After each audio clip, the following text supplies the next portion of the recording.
Hello, fellas and ladies. Festivals are like about to happen. Venice is in a few measly days. Also, I got new glasses. I'm a new man. So much confidence for the next couple months. Full disclosure, I filmed this a couple days ago, and you would be surprised what changes in a few days. In that few days, we got Hamnet photos, Begonia lost a lot of stock, and a Monet trailer. This is all focus feature stuff, I'm just realizing. Full disclosure is August 24th right now. I am in the middle of watching some of the major TIFF titles for pre-screenings before I actually go to the festival and before it begins. One of the titles I've seen is It Was Just an Accident.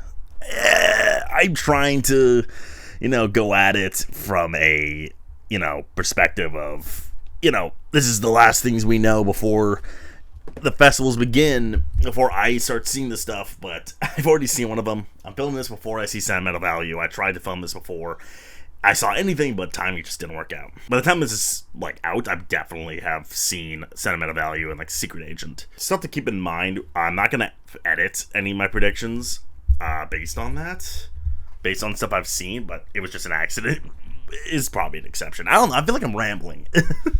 Point is, I've seen It Was Just an Accident, and it's great. So this is the final predictions before, the festivals begin. Most just above the line. For Best Picture, I think at this point in time, I have confidence in 4 movies. Every ounce of my body has full confidence in them. Sinners is one of them. At this point, there's no one's even doubting it anymore. It seems pretty clear that it's leading the noms. I think I have it down, at least in consideration, for every single tech except for visual effects. I'm not particularly thinking this is gonna be a strong acting player, but that's okay. I don't need it to be. My glasses are so reflective, that's crazy. But Sinners is gonna be, I think, the movie that defines 2025. It's the film of 2025. Maybe festivals are gonna come along, things are gonna start popping up and showing their strength, and I don't think anything's gonna come close to, at least popularity wise, Sinners. It was a weird sensation. We've seen early frontrunner thing before, it comes out early in the year, we just go, oh, that's the winner, and then it, falls flat. I think Dunkirk, Once Upon a Time in Hollywood, although Oppenheimer broke that streak. So I don't want to be too confident, at least now, right before the festivals begin. For now, I am thinking Sinners could win. Right at number 2, I have Marty Supreme.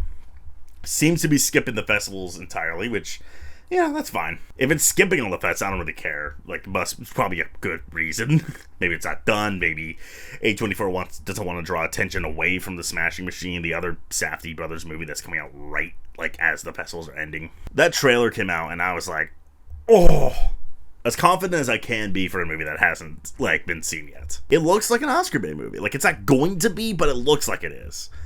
Trailer kind of eradicated any any suspicion I had in my brain. That trailer just gone, eradicated. Looks like Timothée Chalamet may very well win for this.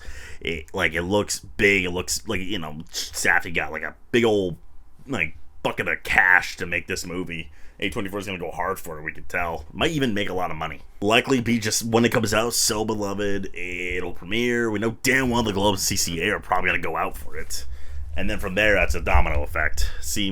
Could very well double-digit noms it. It's a underdog sports epic. What else do you need? Sentimental Value, again, I'm seeing this literally in the morning. Seems pretty obvious. Cannes went for it. It's not really even Oscar bait, but it feels so in. It feels like it's so beloved. It's a Cannes juggernaut. Unless No Other Choice, Annihilus, which I'll get into. I think it's pretty obviously going to be Neon's top contender, which is saying a lot because they have a lot on their plate. I'm being mostly speculative because, again, I'm not seeing it until tomorrow, but it seems slight. Maybe it's not Oscar bait, but that phrase is losing a lot of meaning. It's just going to be one of the most critically acclaimed movies of the year. Critics will go for it. Maybe guilds won't go nuts for it, but it'll get a nomination at the guilds. I feel like DGA will do it. I think. But, Elle Fanning and Skarsgård and Ryansville will probably get SAG noms. And then the other one that I'm not going to call it a lot just because, hasn't been seen. But Jay Kelly's going to get in. It's going to be a lock soon. By the time this is done editing, I think reviews will be out and it'll be pretty clear what's going on. It's a Noah Baumbach, big old Noah Baumbach movie about Hollywood. Apparently, it's got these big set pieces in it. It's not just some Francis Ha Merritt story, like little drama. It's going real hard on the George Clooney and Adam Sandler stuff. George Clooney kind of playing a version, like a meta version of himself, and then Sandler's gonna be a big deal. It's so now Netflix has a lot on their plate, and it's very obvious this is their top contender. I think this will be like, quote unquote, the winner of the Fall Fest. Kind of like how the Brutalist didn't win like a top prize last season, but we can all agree of the Fall Festival premieres, that was the winner of the festivals. Jay Kelly, alongside some other stuff, will probably be the winner. If I were a betting man, I would put a lot of chips in Sinners and Sentimental Value, of course, but also Marty Supreme and Jay Kelly. After that, we have Rental Family, which I think we've all kind of, it's kind of become a consensus. This is going to happen. Cuddy movie with Brendan Fraser. It's going to make people cry. It's going to TIFF. A lot of people think it's just going to win TIFF, although granted, we said that about Saturday Night last year, and that didn't pan out. It's a nice little crowd pleaser. It's got, like, but not like just some sweet sappy bullshit. It looks like an actual, like, a good movie. He's a good filmmaker. 37 Seconds is on Netflix. I recommend it. I feel like it's gonna be like an actually beloved movie, not just some sop fest. Kind of like when, like, we all kind of like, oh, The Holdover is gonna be the award season like villain, and people just actually liked it. I feel like Rental Family's got like a lot going for it right now. Searchlight's big player, we all know that. Then we got Frankenstein. I can't imagine Frankenstein's going to be like the most critically acclaimed movie. That said, you are not allowed to talk about Frankenstein without acknowledging that this movie's probably just winning 3 Oscars and getting 5 noms like instantly. Easily just win costumes, production design, and makeup. Probably just is. Makeup really just depending on what Jacob Elordi looks like in comparison to Dwayne Johnson, the Smashing Machine. Costume production design, I don't know, was Wicked just gonna win them 2 years in a row when there's a Guillermo del Toro like period fantasy movie? It's arguably the biggest movie of the fests. Maybe it's not gonna be the most acclaimed, but it's arguably like the biggest one. You go on TIFF-R, you go at the leaderboards to see what most people are trying to watch.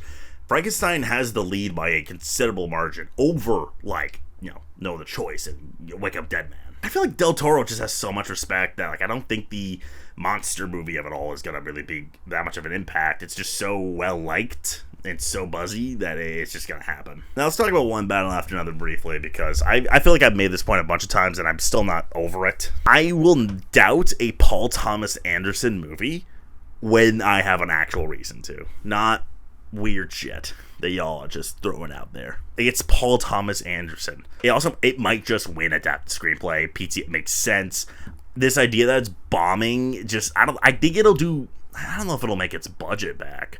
But, like, is it gonna do any worse than half of the movies I just mentioned? I think Rental Family's gonna make more money than this. Apparently it gets very political, like overtly anti-Trump, like Sean Penn playing a Nazi and shit. Again, give me a reason to actually doubt this and I will listen, but until then, I think Paul Thomas Anderson is kind of in that point in his career where he kind of just gets nominated, like think Scorsese and think Spielberg. Springsteen, Deliver Me From Nowhere, it's confirmed for New York and pretty much confirmed for Telluride. That's not a shabby, festival run for a movie like this. I'm into it, unfortunately. It could suck. It has the pieces for a terrible movie, but then again, it could also just be mid, and that's fine. I think festival is not a bad place to start this movie's run because, people are going to be nicer to it. Jeremy Allen White, that makes him playing Bruce Springsteen. I get it. I'm not blind to what could happen. But here's the new boys. Here's the newbies. We know about this stuff. We'll talk about the newbies. Let's talk about Hamnet. A lot of you are probably like, yeah, of course, it's Hamnet. Actually, some of you. It's weird. It's been weirdly muddy for a while. So obviously there's Begonia, and, we had a lot of confidence in it, and for some reason, it seems to only be doing Venice and probably Telluride. Skipping New York and Toronto. Now, a lot of movies are only doing 2 festivals. I think only Jay Kelly, No Other Choice, and Scarlet are the only major, like, narrative movies to be doing 3 fests. But it's pretty bizarre. Right? Begonia not doing New York just makes no sense to me. I can only imagine, it's what's going on there. I don't know why. Just a wave of discomfort rained over me for Begonia, and I'm starting to question it. So I bumped it down and bumped up Hamnet. Not just because Begonia is gone, I need a focus movie. I don't play like that. But the photos came out, and the whole year, this image of this movie in my head just was so dour. And then the photos come out, and again, they're just photos. It's not gray, which sounds like a joke, but like, I don't know. It looks like color's involved, and I can't help but be an idiot for kind of being like, wait, it's Lucas Zoll and Chloe Zhao. How do they think it was going to be the color gray? I think it won't just be some, dour. I mean, it'll be probably sad, but I don't think it'll just be, look at Jessie Buckley crying for an hour and 50 minutes. I can't imagine a world where it's like, critically acclaimed. When I do this, I look so villainy. It's bad. I can't imagine it's going to be like a critically acclaimed movie or anything like that, but I imagine it'll be very well liked, and Jessie Buckley will be very in, and it's got Tex. It's got the Oscar bait. Obviously, Chloe Zhao just one director for Nomadland. Has a nice nom haul, it seems like focus might be shifting focus to Hamnet, and I maybe I shouldn't be as surprised as I am, but it's something about it, just like a fire was lit under me with this movie. Now, my gamble. Last year I called Brutalist early, and I'm trying to do it again with No Other Choice. No Other Choice, like Jay Kelly, is one of the very few movies going to 3 Fall Fest. Fall Fest movies, like Sentimental Value, Secret Agent, that's doing 3. But the Fall Fest movies, No Other Choice is doing just doing Venice, TIFF, and New York, which is the 3 big ones of the 4. Sorry, you're right. Could be, like Jay Kelly, considered the winner of the Fall Fest, and maybe even in a literal sense. This could literally win the Golden Lion. It feels like it would. A lot of us are saying it is. It could be considered Park Chan-wook's masterpiece. Isn't it like his time? It's gonna be critically acclaimed. Like one of the buzziest and most acclaimed movies at the festivals. Hello? What does that tell you? Obviously, Neon's got a lot on his plate, but I feel like a Park Chan-wook movie, like a genre movie, could take precedent, no? Maybe not over Sentimental Value per se, but over everything else. It feels like his time. I feel like Park Chan-wook is bigger than ever with Decision to Leave and The Sympathizer and the Old Boy re-release, and the Old Boy being really highly regarded by the public. It feels like if this movie premieres and it's as amazing as anything he's ever made, I think we gotta do it. I think it's just gonna happen. Like what? Is this movie gonna be mid? No. But if it's amazing, why not? Right outside is Avatar, Fire and Ash. I don't feel good about not having this in. More than I don't feel good about having Wicked. I actually feel fine about not having Wicked in. Avatar, that feels wrong. It's really just because I had a random surge of confidence in Hamnet and No Other Choice, but Avatar, I've been struggling, like a lot of us, with Avatar all year. Because on one hand, I don't want to not predict it, and then it just gets in.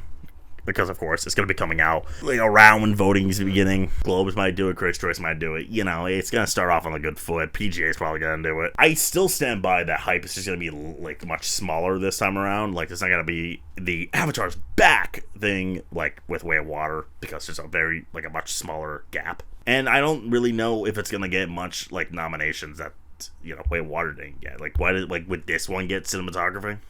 It's gonna win visual effects, we know that. I know I'm wrong. It's James Cameron. I don't know. Maybe it just isn't as much excitement this time around. Same honestly goes for Wicked. I have that at 15, but I might as well talk about it now. They filmed it back to back. There's no universe that this movie sucks. Let's just cut that out right now. I mean, if it sucks, it's over. But I don't think that's gonna happen. I think at worst it's pretty good. But let's talk about that scenario. I can't imagine there's going to be a drastic drop-off in quality, but I also think it's kind of a foregone conclusion that it's going to be a downgrade. I think we all kind of agree on that. I don't think John M. Chu is quite as good enough to cash that the second half is just not as well liked and do enough to fix that. I mean, they are adding new songs. I do think the sequel thing matters. It's a sequel right after. It's literally a year difference. Avatar took a hit for its sequel. Dune took a hit for its sequel. Lord of the Rings took a fucking hit for its sequel. Why is Wicked different? And those movies all got Best Picture. But Wicked's also, I would say, a much less respected, franchise than those movies. I don't think it's going to be as loved as the first. And, if it's not as good, but still great, that it might just get in and get a significant drop-off in quality. Maybe the actors don't get in. But if it's, noticeably worse, no one in the right mind thinks it's better, that's a problem. I do think the "we just did this" mentality will be an issue. Maybe it's not totally here with 10 slots, but I think because, the excitement's just going to be not as there, like with Avatar. There's not going to be this big, like maybe Wicked Palooza happens, but I don't think it's going to be quite as deafening, where it's like, oh my god, Wicked's on the big screen, Define Gravity. That's the big songs even I knew aren't here. That's why I don't have Wicked.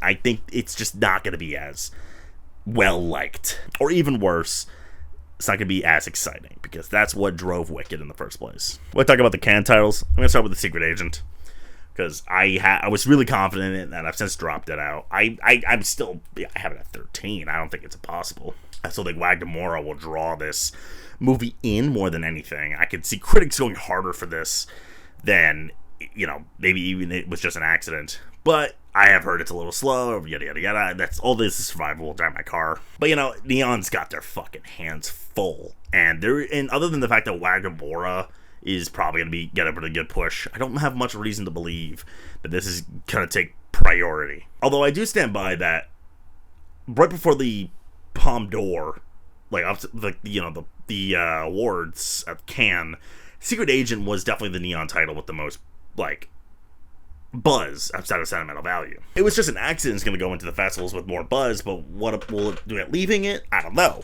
I've seen it was just an accident.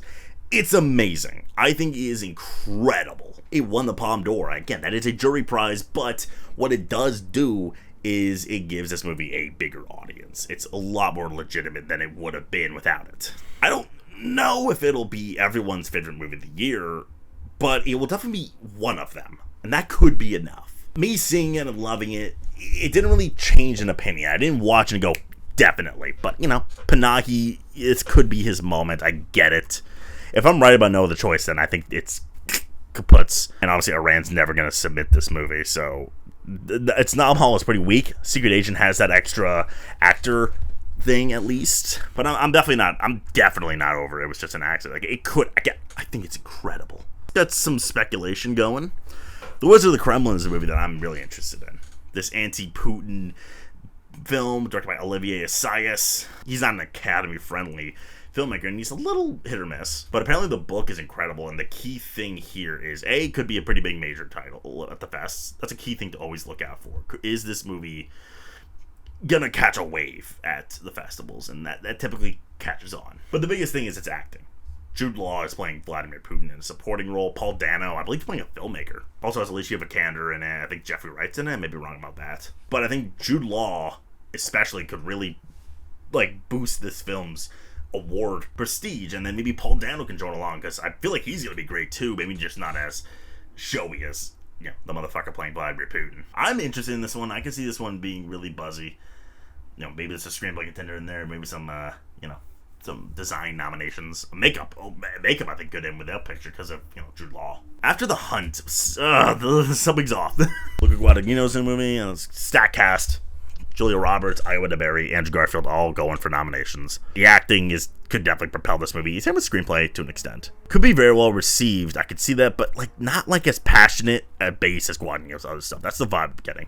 The poster came out and it fucking sucks. The poster sucks. Look, what is that bullshit?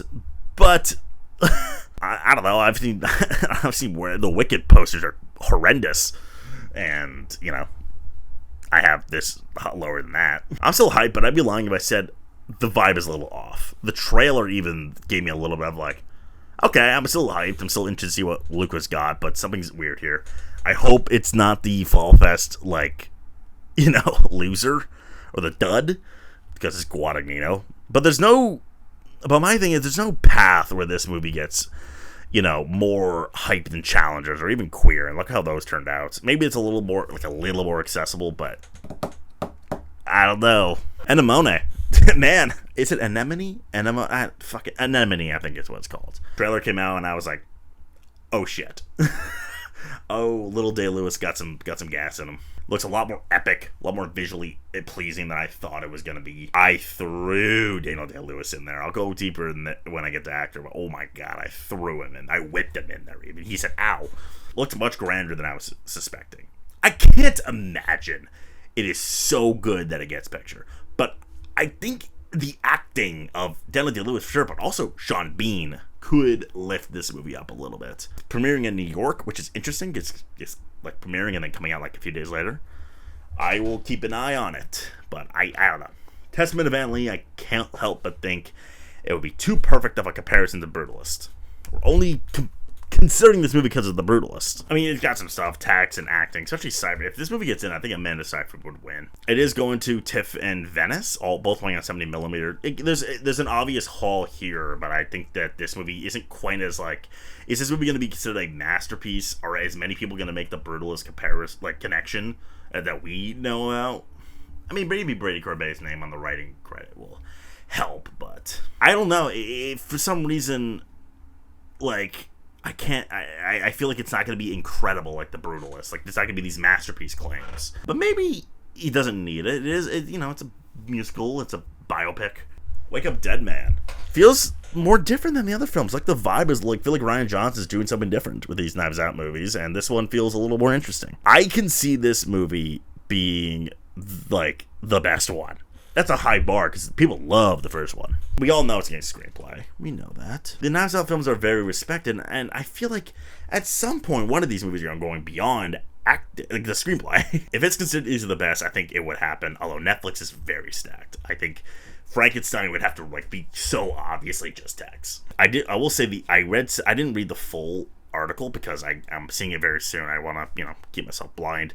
But the excerpts I've read from the Empire article about it really got me scratching my beard. Although maybe this is just like, it gets screenplay and maybe Glenn Close. And that's the more. House of Dynamite, right now it's getting a real badgified. We're all excited for Bigelow's comeback. Thing is, the more I read into it, the more I'm like, there is no fucking way it's going to be like a consensus best of the year pick.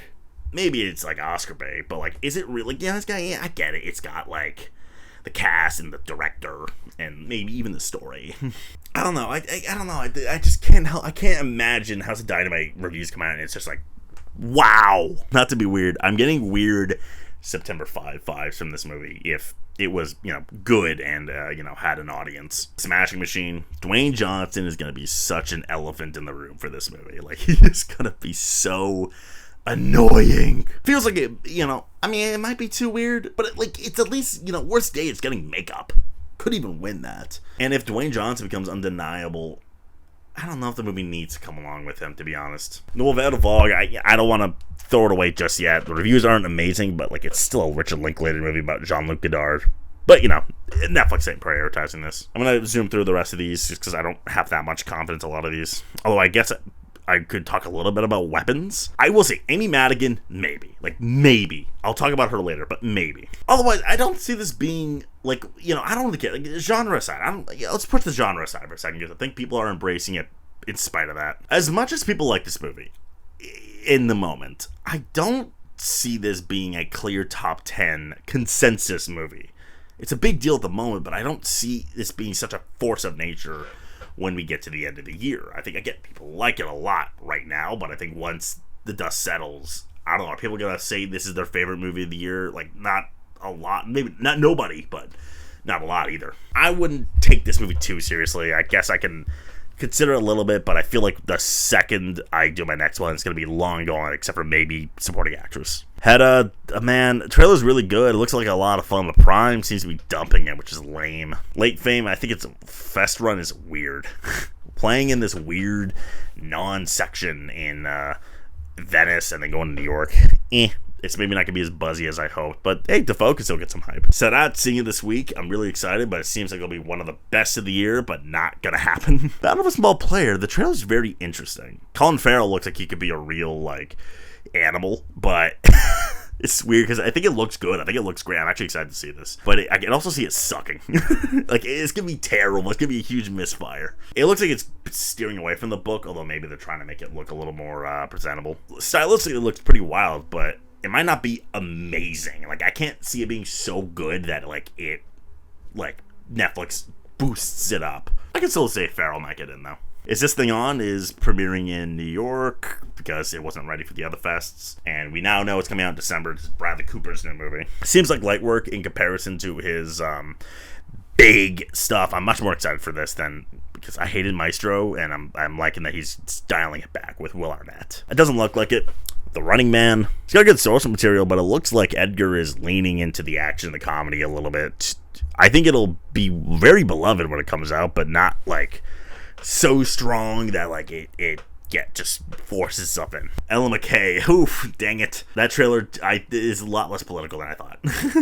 Looks very like silly. I think I'm gonna like it a lot, but it looks like a fucking like Lifetime movie a little bit. Rivals of Messiah King. Goodbye. Views aren't that good. No festivals. It got a new distributor. It's fine. Done. Get rid of it. Life of Chuck. Priority number 17 for Neon. Christie, no. On to Best Director. And similarly, I have 4 that I'm very, very confident in. Except I only have one other slot left after that. Same movies, by the way. I have Coogler at number 1. Ryan Coogler. Sinners. You know that. It's got the scene with the I Like You sequence. Sinners winning would have to result in this victory. I don't think the genre bias applies here. It's mostly a period drama over anything else. It's got that style, the text. I don't think the whole like, oh, Dune, Mist, Inception, Barbie, I don't think that applies to this. This is like a period drama that happens to have a vampire in it. We also have Josh Safdie from Marty Supreme. That movie seems huge. That was Trumpy. Huge. No. Very huge. Marty looks great. Oh no. A24 put a lot of money here, so it's I feel like it's gonna be a flashy movie. It's gonna have that Safdie style of direction, the anxiety. It looks more Uncut Gemsy than Smashing Machine does, although I imagine there's gonna be elements of that. Uncut Gems, I know it snubbed out the Oscars entirely, but has been so much more respected with time. I think that Safdie will probably get this if it gets in. Then you got Joachim Trier with Sentimental Value. I don't got much to say right now, but you know the drill. International director. I think everyone agrees with this. Some people even think he's going to win. Noah Baumbach for Jay Kelly. I am so fucking confident in this. This is not Marriage Story. Again, I heard like it starts with like a tracking shot of a movie set. It takes place in like Europe. This is stronger than Marriage Story. This is a different animal than Marriage Story. It feels a lot bigger than Marriage Story. I think this is so Martin McDonagh, Banshees of Inisherin Code. I hate doing comparisons because that's such a non-argument. But that's the vibe. After that, I got 3 that I'm very like, how do I not put them in?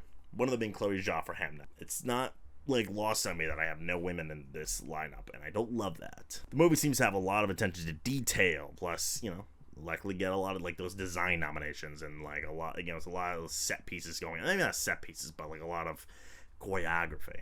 Plus, of course, Zhao's a previous winner. The only like, okay, I was gonna say like only previous director nominee, but I haven't talked about PTA yet. I could see it, but again, I don't view Hamnet as being like this critically acclaimed like juggernaut. Which brings me to Paul Thomas Anderson for One Battle After Another. I don't even think the movie needs to be a juggernaut for him to be a contender. He's just kind of one of those directors that simply gets in. Motherfucker got in for Phantom Thread when nobody else now even nominated for picture. It's a big set piece movie. There's car chases and all that, like in shootouts.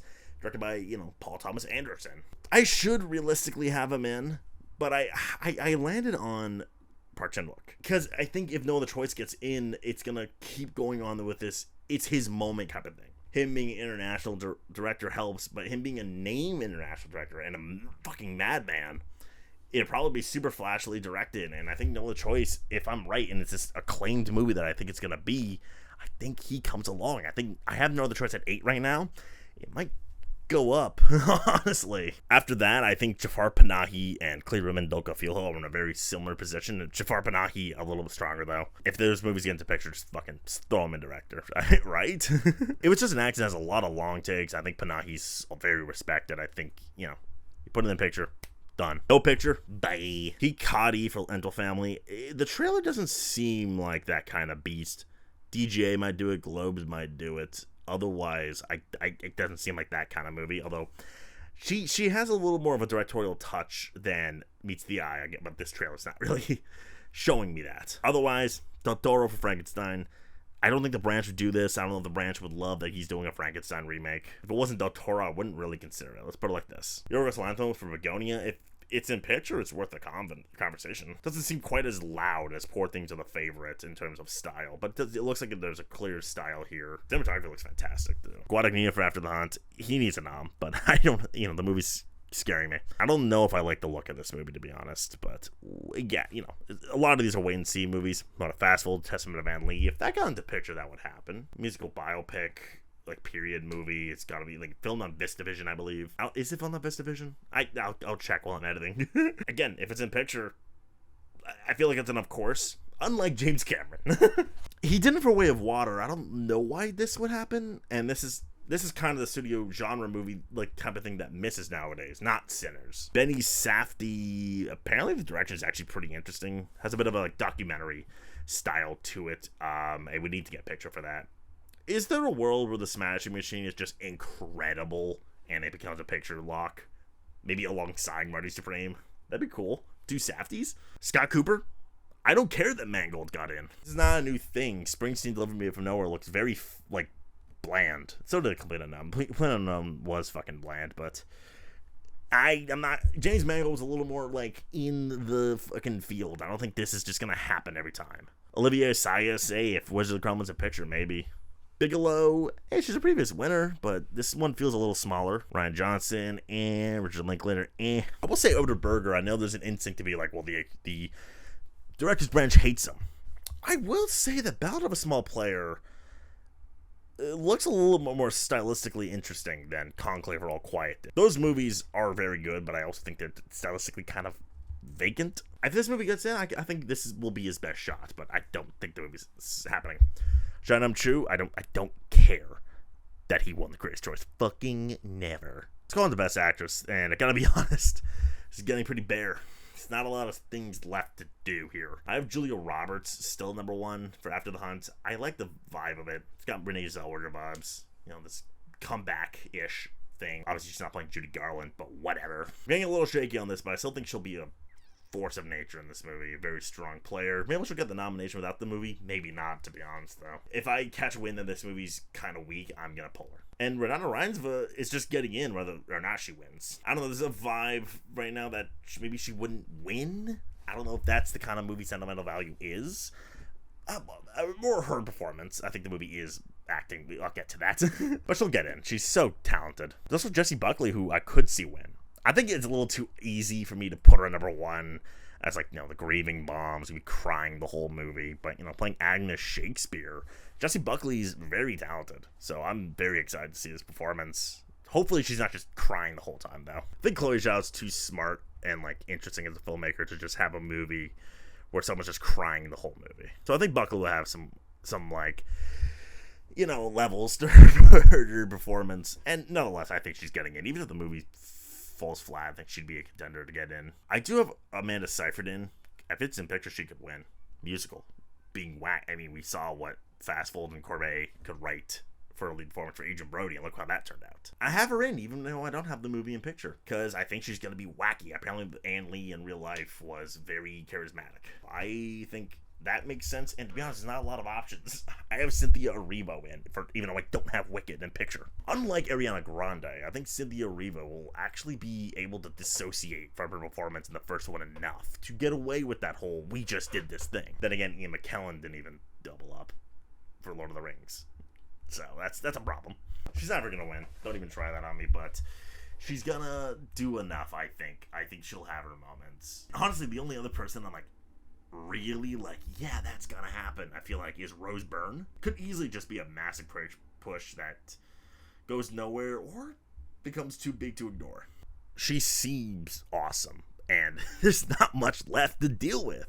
If one of these, After the Hunt gets watched and Robert sucks, not sucks, if the movie's not great and she's out, or Wicked's just not enough and Erivo's out, or Testament of Van Lee sucks and Seyfried's out, Rose Byrne's going right in. Jennifer Lawrence is right there. There's a similar case with Rose Byrne that critics will go hard for it, but Die My Love is missing from the fest entirely. And I've heard it's because they're going back for editing. Audiences may not like it, and critics don't even like it that much. They like it, but not that much outside of Jennifer Lawrence. So I'm wondering if critics will even push Lawrence that hard. There's really not much else to play with here. It's bad. It's getting bad. Emma Mackey, she looks great, but the movie doesn't look like anything. Tessa Thompson, I would honestly put her maybe even in the 5. But man, Amazon just had to dump it. Jessica Lange out in Long Days Dirty Night just isn't anything, I guess. Doesn't exist. Another year, no existence. Sydney Sweeney, I don't think the controversy matters that much. I think it'll blow over by then. It might get more visibility than other ones. However, it feels like just another TIFF boxing movie that just boop. Every year we kind of go, oh, this TIFF boxing thing, is that an Oscar player? And then it isn't. June Squibb for Eleanor the Great, if you really want to. I'm not even planning to see this at TIFF, to be honest. Yeah, not very strong lineup. Best actor has a lot more to play with. I got Timothée Chalamet winning for Marty Supreme. It feels like it'll be a huge deal when it comes out. This performance in particular. Like how Howard Ratner is a pop culture standpoint at this point in time, in history, and life, and Jesus. I think that might be happening for Marty Mauser. He's going to be giving a big, splashy, safety performance. It looks like he's doing everything. He's got that childlike innocence. He's got all that. And he's going to be screaming and, doing sex. George Clooney's also there. I think that's, gotta happen. That's so happening. He's got that meta narrative. He's being Jay Kelly. It's going to be, very... I feel like a lot of people are going to call this his best performance. Could easily see critics going really, really hard for him. I think Clooney is just so in. I think if you wanted to argue he would beat Timmy, I would back you up. Now, what happened to Jesse Plemons? Because I was vouching for him to win not too long ago, and now I have him, just almost out of the 10. I stand by that he could win if the movie's a thing, because he looks really wacky, and he looks like he'll be doing a lot. Wouldn't get in if the movie is out, right? Because if the movie's out, it's for a reason, and I don't know, I'm sure it'll be great, he'll get a Globe nom, but I can't justify putting him in without picture. I can't do it. But if I put the movie back in, I can play with him winning. After George Clooney, though, I think Brendan Fraser is just gonna happen. If Randall Family's in picture, then 100%. Feels a much smaller than his whale performance that won him an Oscar, obviously, but in a good way. Feels like it's playing to what we like to see in Brendan Fraser, almost like a Paul Giamatti in Holdovers kind of way. Heartstrings, they'll be tugged. Seems so likable to me. I don't know if he'd be in the winning conversation. He might be in the winning conversation. I just think that'll once wins start going out, that'll be... But I can't not put him in. Jeremy Allen White playing Bruce Springsteen. Can't really see why he'd miss unless the movie's, trash. I think he is snubbable if the movie's not in, but he's very hot in the moment thanks to The Bear. Playing Bruce Springsteen. Not really a transformation. Don't really see how he would win. Butler didn't win. He played Elvis. I know Rami Malek won. I get it. But you guys have nuance y'all need to know about nuance. Rami Malek played Freddie Mercury. There is a difference between Freddie Mercury and Bruce Springsteen. The closest thing you can compare to Freddie Mercury is Elvis Presley, and that didn't even win. Now, I will say, this is a little more introspective, at least attempting to be, but I don't think that'll be enough. He doesn't look like a transformation into Bruce Springsteen, whatever that looks like, except for maybe the on-stage parts, but... Yeah, I'm not feeling a win, but I don't want to be the guy to not predict a nomination for Jeremy Allen White doing the musical biopic. Daniel Day-Lewis, man, the second I saw the Anemone trailer, I was like, yep. I've been saying all year that Daniel Day-Lewis is going to have a problem, is that is his performance going to, be considered his best, and that's impossible. Probably not. It's impossible. But will it be able to, stand toe-to-toe with those performances, and look good still? The second that trailer saw, he was, red in the face, I was like, yes, it will. Motherfucker's back. This is why I was like, damn, that's right, he's one of the GOATs, I forgot. It feels like that performance is going to be so huge, I gotta throw him in. I can't really justify not predicting him at this point in time. I don't really know if the comeback is that much of anything, because we may not see him in the movie again after this. But I think with how good he looks, they won't pass him out. But I really am struggling to keep Michael B. Jordan out for Sinners. I'm really struggling with that. I really think the whole thing with him and Ryan Coogler coming up will be big. He's playing two people. I know it's not the flashiest thing, but if Sinners is big, why wouldn't he miss? Hey, it's a stack race. It's also Wagner Moura. He won the Cannes Prize, which isn't too much, but I think critics are going to go really hard for him. And I think the Globes are going to go for him. They're not going to do Jeremy Allen White. The Golden Globes are not going to give it to Jeremy Allen White. You have my word. They could go with him. Although maybe they can go with Daniel Day-Lewis, actually. Lee Byung-hun for no other choice. What if he's very fucking good? What if he's really fucking good? Maybe critics will go for him. International performances have been doing better, and this seems like he's playing a killer. He kills people in this movie, and he's desperate for work. I think this is going to be a really big push for him. Again, this is such a stacked race. I didn't even talk about Dwayne Johnson. We are underestimating that for the Smashing Machine, Dwayne Johnson is going to be the biggest elephant in the room. It's going to be a massive headline grabber when it premieres at Venice next week. The headliner is going to be like, Dwayne Johnson's Oscar moment. It's going to be, oh my god, Dwayne Johnson's Oscar moment. This motherfucker is going to be at every gala, every event, roundtable, magazine cover. He's going to be insufferable more than he already is. And that's even before talking about the fact that it's a big biopic transformation. Maybe the movie's too weird, but you know, weirder movies have gotten lone acting nominations, and this movie's getting makeup already. I think the only thing is that he's just so not a very respected actor, but couldn't that help him? The whole, oh my god, the big Dwayne Johnson movie star who, you know, raises his eyebrow in the jungle. He's in a real movie doing a real performance. Wouldn't that help him? I think we should not underestimate Dwayne Johnson. We're talking about a mega performance here that's gonna be a bit of a talk of the town. Leonardo DiCaprio, he's Leo. I know he missed for Killers and Don't Look Up, but he's still Leonardo DiCaprio, who's probably going to give a great... He looks fantastic in this movie. He looks wacky, crying. I think you'd be ridiculous to count him out, and yet I have him at 11. Its category is so ridiculously stacked, man. I don't know what to do. There's a Paul Dano. If he's great, which I think he will be, and Jude Law... He's going to have an accent, I think. Jude Law, if he becomes a big deal, maybe Paul gets dragged along with him. I could see that happening. Paul Dano is definitely due for a nomination. Colin Farrell, you know, he's hot off of Banshee. He's going to be hot off of an Emmy win for The Penguin. Probably a win. He looks like he's going to be very good. This movie seems like a character study. He's only this low due to the nature of a packed race, to be completely honest. Otherwise, I'd have him much higher. Because he looks great. Willem Dafoe, man, movie's light, but he could be amazing. From here on out, I'm, like, kind of just saying names. Daniel Craig for Wake Up Dead Man. Looks, he's got a lot more gruff, a little more meat to his performance. If the movie's a big deal, then, like, maybe. Will Arnett, can't imagine a reality where Will Arnett is doing more than Will Arnett. I can't imagine that, honestly. I'd love to be proven wrong, though. He is very talented. He's great in BoJack. Ethan Hawke, I heard he's very good in Blue Moon. I'm sure that's true, but maybe it's just too small of a film. Oscar Isaac looks very good in Frankenstein. He looks great. I think it'll be amazing. He's playing Dr. Frankenstein. That's not nothing. It doesn't seem like that movie. It doesn't seem like that's the role. Like, maybe it's the role, but not the movie. It is his time. He needs to get nominated, but man, just maybe next time. Denzel Washington, man, that movie's getting buried. He's very good. Like, he's really good in Highest to Lowest. It's not like Gladiator, though, what he's like, he is getting a lot of acclaim, but I don't think it's quite as, you know, big as that acclaim was. And it's not like Gladiator 2 when it's like nobody really loved the movie, but everybody loved him. Matthew McConaughey for The Rise of Mzai King. Bye. Best Supporting Actress. This is the same 5. Different order. Nothing I really said has changed. Gwyneth Paltrow I have number 1. I don't know if she's going to win. Elle Fanning, Ilias, I'm getting a little more confident in. Elle Fanning, she's playing a movie star. So is Gwyneth Paltrow, which we now know. Elle Fanning, she's big. Apparently she's big enough, and she's apparently quite a scene stealer. She might be very detached from the familiar stuff to actually win. But we did say that about Jamie Lee Curtis. I know what's different about that. Don't worry. Inga Ipsar-Lilius. I know she's a no-name, but she'll probably get in. She seems like it will. A lot of people seem very confident in her.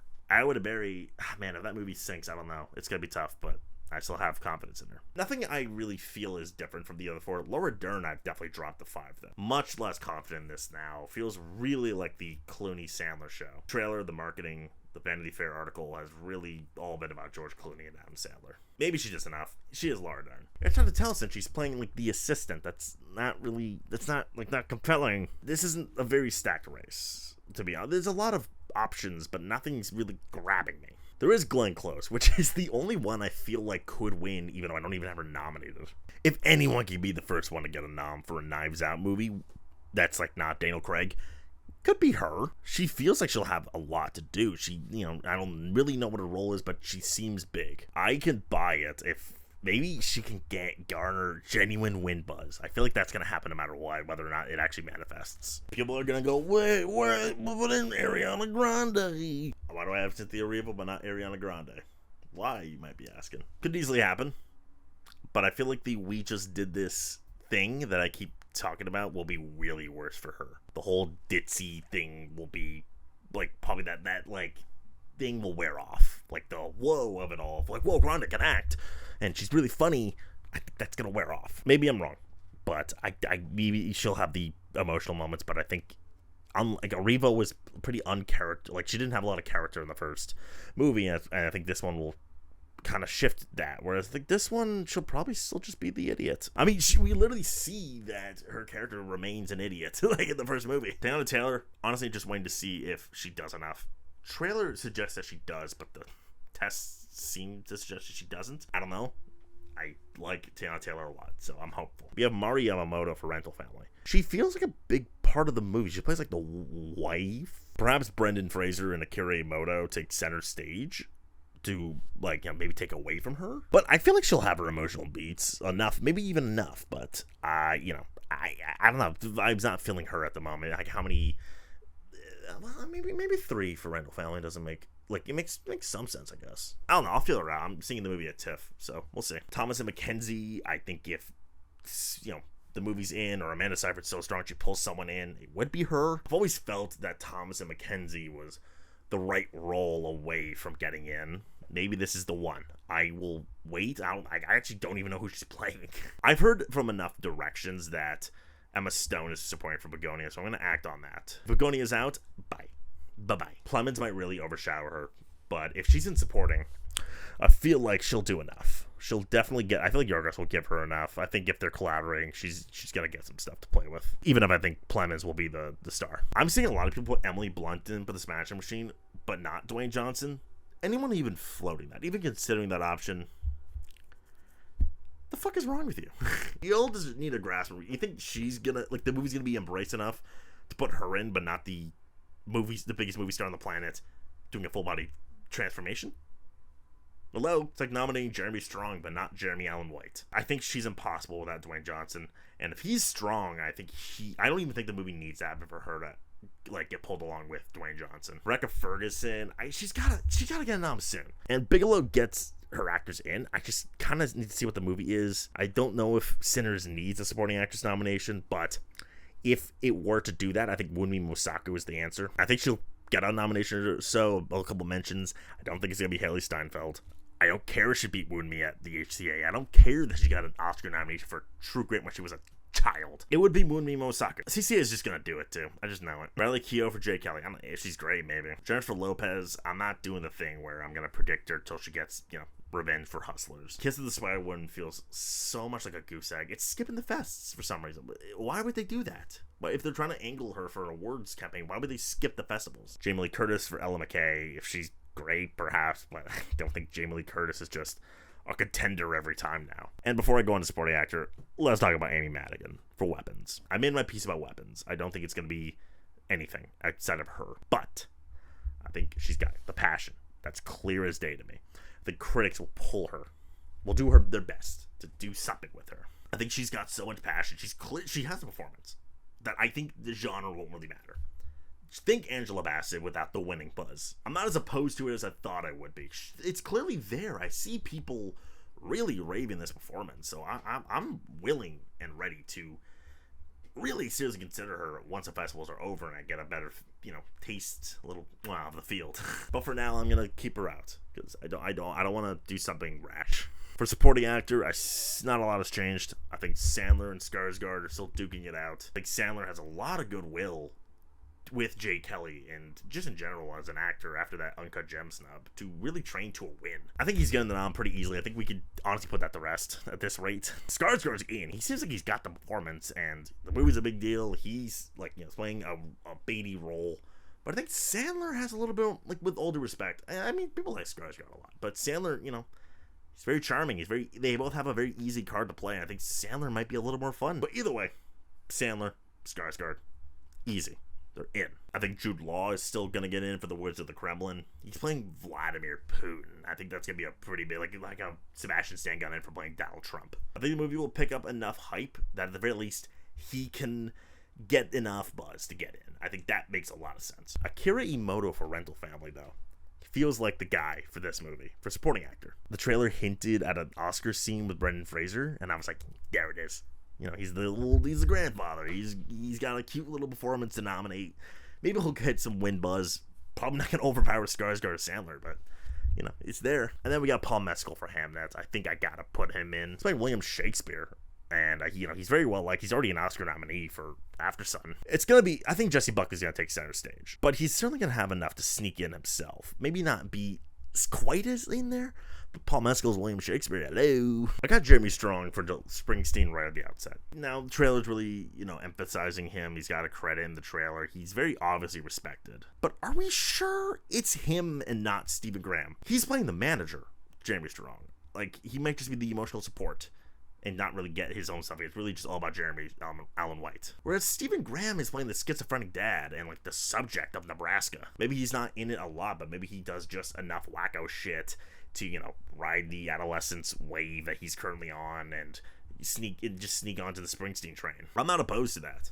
I'm actually waiting to see which one it actually is. Maybe it's just Jeremy Strong, and I'm overthinking it. Sean Penn for One Battle. Oh, God, I heard he's amazing. I heard he's fantastic. It feels so weird keeping him out. He's playing like a Nazi, dude. Like, come on. I've been told enough times that he's a standout, but it's starting to get packed. This category's starting to get packed. I can't say it. Maybe Delroy Lindo just can't happen for Sinners, unfortunately.